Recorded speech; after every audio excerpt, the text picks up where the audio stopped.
नमस्कार बंधुरा केमन आछो सबाई आशा करछि सबाई भालो आछो। सबार सुस्थता कामना करे आजके नतून ब्लगटा किन्तु शुरू करछि। तो आजके आमि बाजार थेके किने এনেছি पटल। तोमरा अनेकेई जानो जे आमारই बाड़ीते बाजार करार दायित्वटा थाके। আর আজকে বানাবো নিরামিষ পটল, মানে আজকে ইচ্ছে হয়েছে আমরা আজকে নিরামিষ খাবো। তো পটলটা আজকে আমি বানিয়ে নেব এমনভাবে যেটা কিনা খুব সুস্বাদু হতে চলেছে। তো সেটাই তোমাদেরকে শেয়ার করব। আর এই রকমভাবে পটল বানালে আমাদের বাড়ির প্রত্যেকটা লোক একদম খুব সোনামুখ করে খেয়ে নেয়। সবারই এই পটলের রেসিপিটা খুব পছন্দের। তো আজকে সেটাই তোমাদেরকে বলবো। আর ভিডিওটা কিন্তু স্কিপ না করে প্রথম থেকে শেষ পর্যন্ত দেখতে থাকো। তো চলো দেরি না করে শুরু করা যাক। প্রথমেই আমি নিয়ে নিয়েছি 500 গ্রাম পটল, না এখানে 500 গ্রাম নেই, বাকিটা আরও রয়েছে। তার মধ্যে নিয়েছি হচ্ছে টমেটো কুচি, আদা কুচি, জিরে, ধনে আর হচ্ছে পাকা লঙ্কা, শুকনো লঙ্কা মিলিয়ে 4টে। তোমরা পরিমাণ মতো ঝালটা নেবে। তো প্রথমে আমি টমেটোটা এবার মিক্সারে বাকি মশলাগুলো করে নেব। জিরে, ধনে, আদা আর হচ্ছে লঙ্কা এগুলোকেও এই যে পেস্ট করে নিয়েছি। এইবারে যেটা পেস্ট করব সেটা হচ্ছে আমার এই পটলের রেসিপিতে মেন উপকরণ। তো এখানে নিয়েছি 5 টাকা দামের একটা গোটা পুরো গরম মশলা, সেটাকে আমি একটু জল দিয়ে পেস্ট করে নিলাম।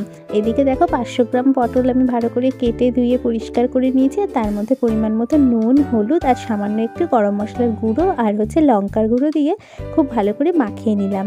দিয়ে তেলটা গরম হয়ে এলেই আমি এই পটলগুলোকে একটা একটা করে দিয়ে খুব ভালো করে ভেজে নেব। একবারে কিন্তু ছাড়বো না, অল্প অল্প করে দিয়ে খুব ভালো করে যতক্ষণ না পর্যন্ত লাল হয়ে যাচ্ছে ততক্ষণ পর্যন্ত ভেজে নেব।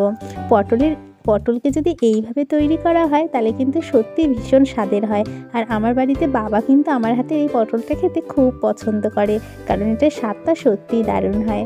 তো এই যে পটলগুলো ভাজা হয়ে গেলে যে নুন আর হলুদ মিশ্রণটা পড়েছিল তার মধ্যে আলুটাও আমি একটুখানি করে নিয়ে মানে মাখিয়ে নিয়ে তেলে ভেজে নিচ্ছি।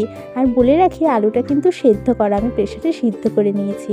আমরা যে আলুর মানে ব্যবহার করলে তরকারিতে তার নুন জলে প্রেসার কুকারে সেদ্ধ করে নিই। এদিকে ওই একই তেলে একটুখানি তেজপাতা দিয়ে তার মধ্যে সেই ভেজে রাখা পটলগুলো দিয়ে দিলাম। আর যে মশলাটা করেছিলাম সেটাও দিয়ে দেব। ব্যাস এই দুটো দিয়ে খুব ভালো করে মিশিয়ে নেব, খুব ভালো করে নাড়িয়ে নেব। যত কষবো কালারটাও তত ভালো হবে আর খেতেও অসম্ভব সুন্দর হবে। আবারও দিয়ে দিলাম পরিমাণ মতো নুন আর পরিমাণ মতো হলুদ। এরপরে আর লঙ্কার গুঁড়ো দেবো না, কারণ লঙ্কা অলরেডি বেটেছি আর গুঁড়োও দিয়ে ভেজেছি। বেশি ঝাল হয়ে গেলে মুশকিল, বেশি ঝাল আবার পটল ভালো লাগে না। আর এই যে দিয়ে দিলাম হচ্ছে পেস্ট করে রাখা টমেটো আর পরিমাণ মতো একটুখানি চিনি দিয়ে আবারও খুব ভালো করে নাড়িয়ে নিচ্ছি।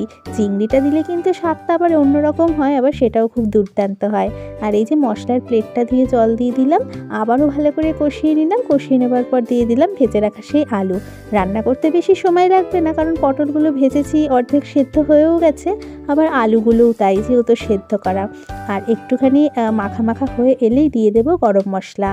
তো ব্যাস গরম মশলাটা দেওয়ার পর আবারও ভালো করে নাড়ালাম, একটুখানি ঢাকা চাপা দিয়ে রাখলাম।